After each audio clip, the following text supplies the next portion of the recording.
Hello, Greg. Once again, I've been sitting here about 5 minutes trying to talk myself out of doing this.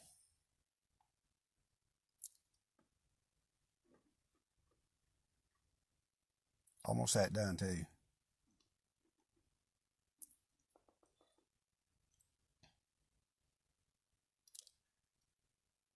I got to keep reminding myself I do this for my recovery.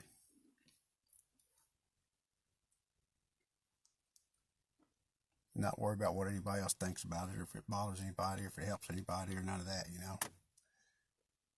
Just something I started doing for my recovery.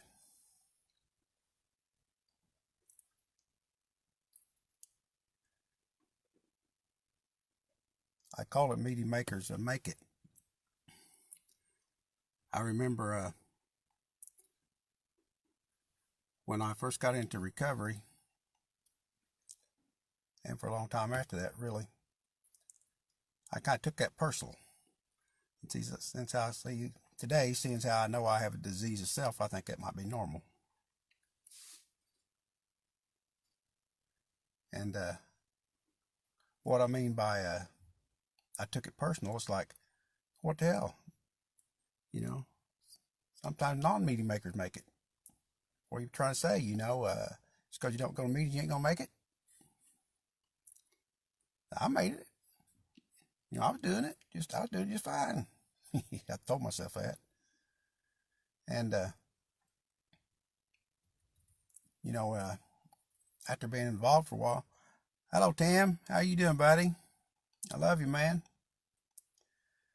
After coming back into recovery and being involved in a while, I started to get a better understanding of that, plus a lot of the slogans we have.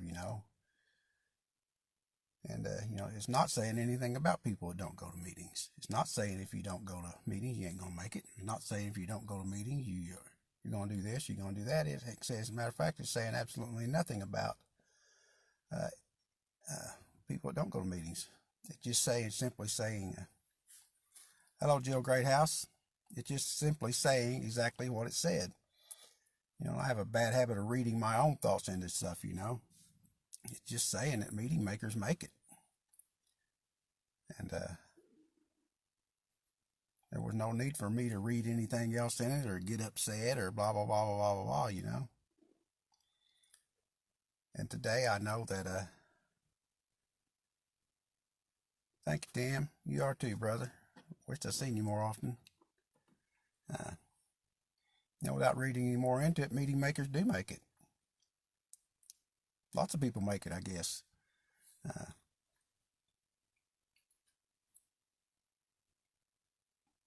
I'm so blessed to be around people who are making it. So blessed to be around people in recovery who are telling me they're making it because of their recovery, because of their meetings. I know what I've found in meetings is what I need to hear to change my life.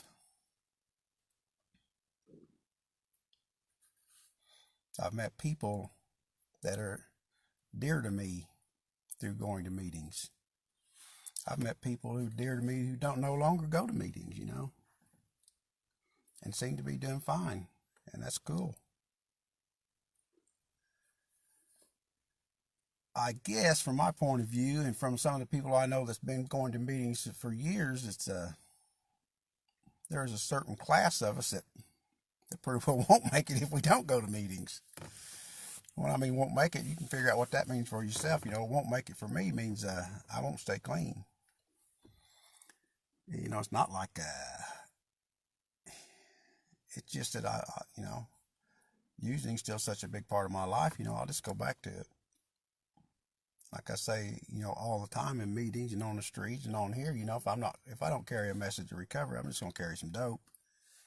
The fear and the consequences are past on all that stuff. I'm a little insane right there in that area of my life. But that's okay because I know I'm insane in that area of my life.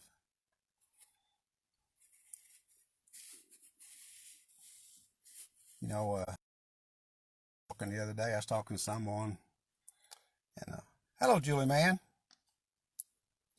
I love you. I was talking with someone the other day, Bill W. talked about the insanity before the first drink. I think it's the same thing as the insanity before the first, of anything. Once you come to the realization that you really can't moderate, Once you come to the realization, it's probably going to be the same thing every time you do it. And insanity kicks in when you start questioning the facts, At least that's the way for me, questioning the facts. That little part of the brain back there that wants to question the facts, But I don't know, man. I know as long as I stay involved in meetings, I can talk about this stuff all day long, every day, and not want to use. As long as I stay involved in meetings, I can, I keep talking recovery, walking recovery, There are some drawbacks to going to meetings, though. Hello, Dennis Machino. I love you, brother. Hope you're enjoying your day.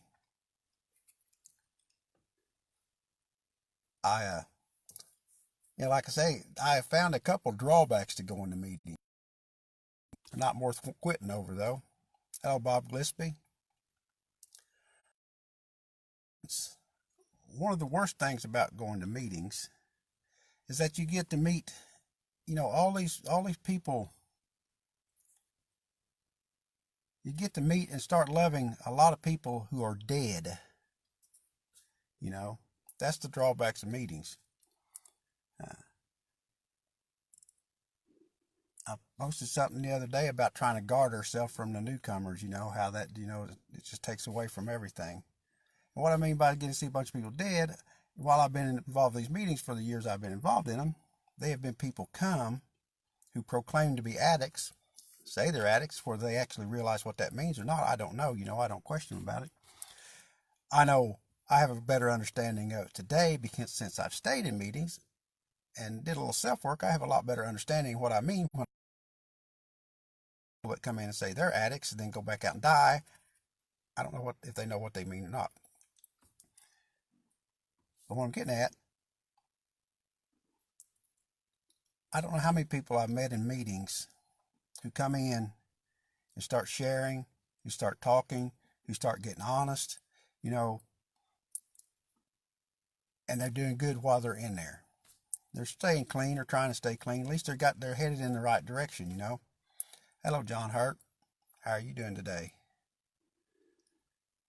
And again, I can't tell you how many of them, since I've been going to meetings, decided to stop going to meetings, ended up back out there in them old behaviors, old peoples, old places, old things, and died.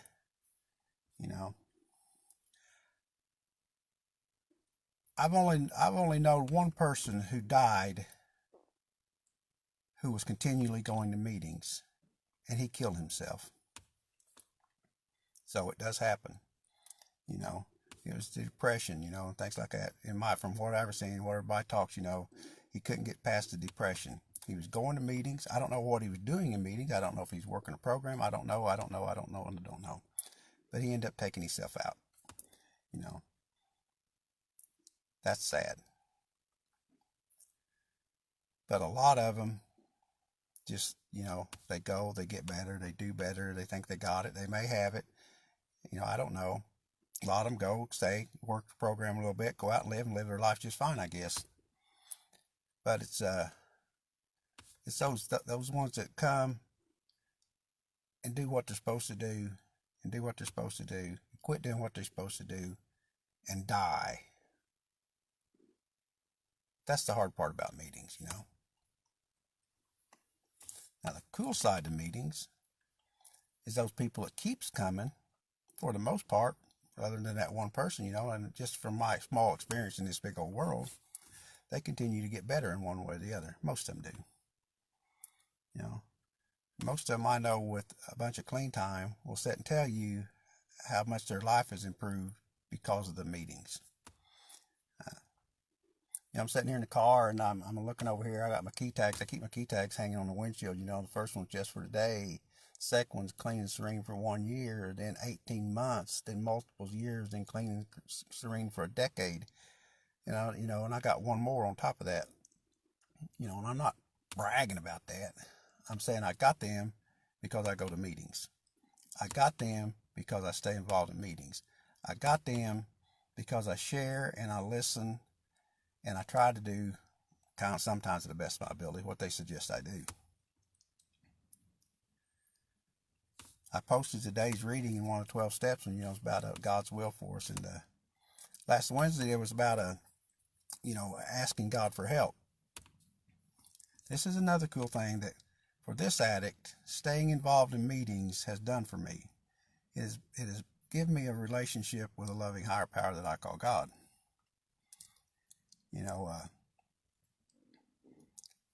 I remember when I got clean and when I was in jail, I had no idea I was going to start praying in there, and I never heard the word recovery as it, in association with addiction. I never heard the word disease in association with addiction. I never heard none of that. I was just out here in the backyard, and in the basement doing my thing, Like I posted the other day, hiding in the basement with painted doors and cardboard and curtains, and surveillance cameras everywhere, and it's just crazy, And I went to jail. My feelings come back, hurt my own feelings, and thought I was going to die over that. Hello, Matthew Beavers. And I started praying to this, the God I had no belief in, and what's frightened me, I've never quit doing that. In the AA program, it is my understanding that whole program is designed to help the alcoholic find the power that will solve the problem. That's pretty cool that the whole book of Alcoholics Anonymous is dedicated, because their dilemma is powerlessness. They say they can't drink because of the body, and they can't stop drinking because of the mind, and because of that, they are powerless over alcohol. So they need a power greater than the alcohol, a power greater than themselves, because they're powerless over alcohol. And the whole book of Alcoholics Anonymous is set up to go through that book, have a spiritual awakening, find the power, let that solve the problem. Now, the NA text is not really set up just like that, but it does about the same thing, I think, in my opinion. I can't say what it does for the next addict or the addict before me. I can't say. I can tell you what the literature says if you care to ask sometimes. If I know it, if I can't, I'll look it up for you. But in our meeting the other day, we was talking about, asking for God's help, our higher power's help. And, I started doing that in jail, even though I had no belief, So, oh, Lord, help me. Oh, God, And over the course of time, these things started happening after I got, before and after I got into meetings. Well, I heard one of the coolest things in the meeting over at the jail, a guy was kind of sharing, and he was talking about, how God come into his life and what he's seen, and it's like, when I hear that from one of us, when I hear that from somebody like me, I can believe that. It strengthens my faith. It strengthens my everything. It strengthens my resolve that God is working in our lives. He cares for us. He loves us. He's doing for us what we can't do for ourselves. Now, I also get confused about that stuff too, like I was sharing with him. When my sponsor died of cancer, it pissed me off, When my best friend died of cancer, they died within about a year of each other, and I really struggled with the God thing. I was going to meetings. I was actually starting to tell people that I think God was that there was a God, and he was actually working in my life, and he helped me do this. He did this for me. He did that for me. And then Jerry dies. And then Joe dies. And here I am saying, God help, telling people, just pray, man. Just pray, pray about it. It's like, what the fuck, Here I am telling people pray about it. My best friends are dying. I'm sure they're praying about it too. And if they weren't, I know their families were. God help them. God help them. Don't let them die. Don't let them die. Help them, help them, help them. Boom, dead. Boom, dead. And I'm sitting there telling people, pray about it. God help you. I got really wrapped up in that shit, man. Wrapped up bad. And all I know is for whatever reason, as pissed as I was, as mad as I was, and I still go to meetings. I've heard people say in meetings, especially people that knew me about that period of time, said, man, he was angry. Damn right I was angry. Damn right I was angry. But for whatever reason, I never stopped praying. I don't know. Maybe that's just the God inside of us, I love what Bill W. says. He said, these are the things I've heard in the 12-step meetings. That's what I'm talking about. That's what I'm talking about. Go to meetings. You're not going to hear everything he's like. You're not going to agree with everything. But chances are you're going to hear something better than what you were if you're not in a meeting, I needed to make my cover real for me. I needed to make it understandable for me. I needed to believe in it. And I do those things today. But I also needed people to give me input, information, suggestions, talk about their lives, What I didn't need is people going, hey, you got it, man. Hell, karma's a bitch, karma's a bitch, you got it, man. I help you. Just stupid shit, people saying that stuff, I hear that from Facebook all the time. It's like, oh Lord, if that's all you got in your corner, you better expand your personal, your ring, man. You better expand your ring a little bit because it's too small when it comes to dealing with addiction. But Bill W. said, he believed that at least all human beings were born with at least the fundamental knowledge of God. I'm so grateful that the fundamental knowledge was God was in me, because the God I started praying to when I was in jail was not the God in my mind. I didn't look at him as the God that people were trying to convince me there was. These are just my personal beliefs, and that don't make me right, and that don't make them right, and don't make them wrong, or don't make me wrong. Just what I believe. Hello, Jennifer Phillips. Patty McKinney, how are you doing today? But it's through this process of continually going to meetings, I continually met people who inspired me. And I won't lie, a lot of times along the way, I met people who pissed me off. I met people I disagree with. I met people I didn't like. And every now and then I will today. But what I found is through this process of recovery, I've developed a little empathy. I've developed a little better understanding of disease. And I've also changed. Those people that I was just previously talked about, they're not near as bad as I let them out to be, They're not near as bad to me. They're not near as a problem to me as I thought they were to begin with. It's not because they changed, it's because I've changed. And I've changed because I've continued to go to meetings. I've continued to hear the things I needed to hear. I've continued to see the things I needed to see. And, not patting on myself on the back, but I continually try to do the things that I should be doing. This, I know a lot of people that tell them, they couldn't, that the programs, spiritual programs don't work without some kind of spiritual higher power. I don't know if they do or not. Hello, Mark Britton. I know, I'm pretty sure if I hadn't made this connection, I wouldn't have stayed, If I had somehow made this connection, because it was bothering me for years and years. What's wrong? Where's my connection? Where's my connection? Where's my faith? Where's my belief? And I finally got that. Hello, Christina Packard.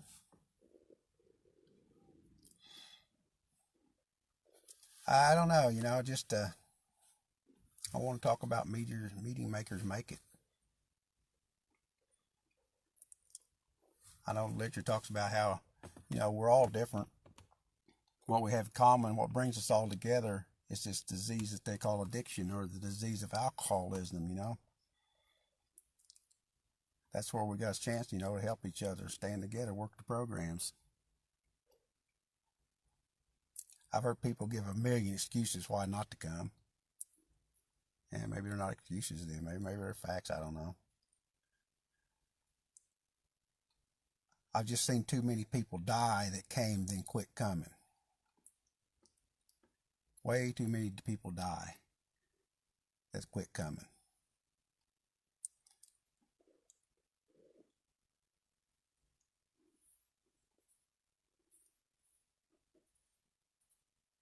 I don't want to die, and I don't want to go back out to start using.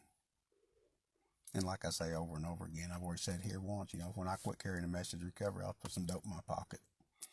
I'll put a beer between my legs, and I'll be off and running because I don't moderate.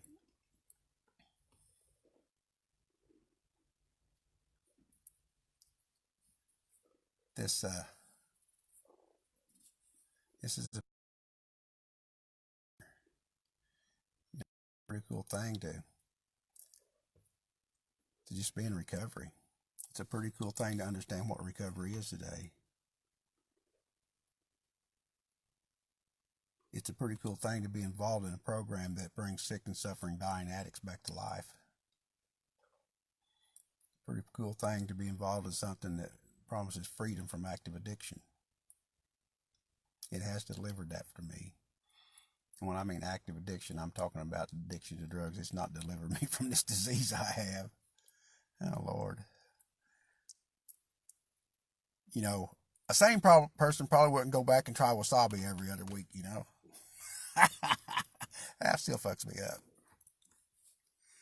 I don't know, man. I just want to talk about it a little bit. There's so many slogans out there, When I was first seeing them, some of them made sense, some of them didn't make sense. I'm glad I've stayed long enough for most of them to start making sense. Media makers do make it. If you're struggling out there and you're having a hard time with it, hell, we all do, I guess. Try 12-step meetings. Try some kind of meeting. Get involved in the recovery community, man. I go to all kinds of meetings. Well, when I say that, I mean I go to different meetings, 12-step meetings, celebrate recovery every now and then. I don't have the need to chase them like I used to have, but I have the definite need to stay involved with them. I need to learn from them. I need to fight my disease every day or treat my disease every day. And I can do that today. Well, I don't know. I probably had 1,000 things I want to talk about. You get on here, your head kind of goes blank, Especially when you sit and stare at yourself for 5 minutes saying, do it, Greg, don't do it. Do it, Greg, don't do it. Do it, Greg, don't do it. Well, I'm done. I got to go in the house for a little bit. And again, first, if anybody asks me what should I do, I tell them go to meetings. Regardless. What should I do? What do you think, Greg? I think you need to go to meetings. I think you need to get involved with a program. I think you need help. Can't believe how many people I've told that to that just completely refuses to do it. But that's not nothing on. That's not my decision to make for them. I love what it says. It's got squirrels here everywhere. It's a deeply personal choice to get involved. I know it brings out a gratitude. I tell everyone, man, it fucking sucks in the beginning. I think it's gonna suck in the beginning no matter what. When you're in a meeting, you're not in a meeting, blah blah blah blah blah. If anybody tells you early recovery ain't a cup of shit, they're lying to you. If anybody tells you, this is just my opinion. If anybody tells you that they weren't fucking scared to death, they're lying to you. If anybody tells you they weren't experiencing some kind of overwhelming pain, they're fucking probably lying to you. It just fucking sucks to get clean in the beginning, but you got to go through the shit to get on the other side. Got to go through the shit to get on the other side, and that's where the meetings help. You're surrounded by people going through the shit, working their way to the other side. I think today I'm just gonna hang with that crowd. Anyway, I love y'all. You have a great day, man. Hope you had a good Thanksgiving.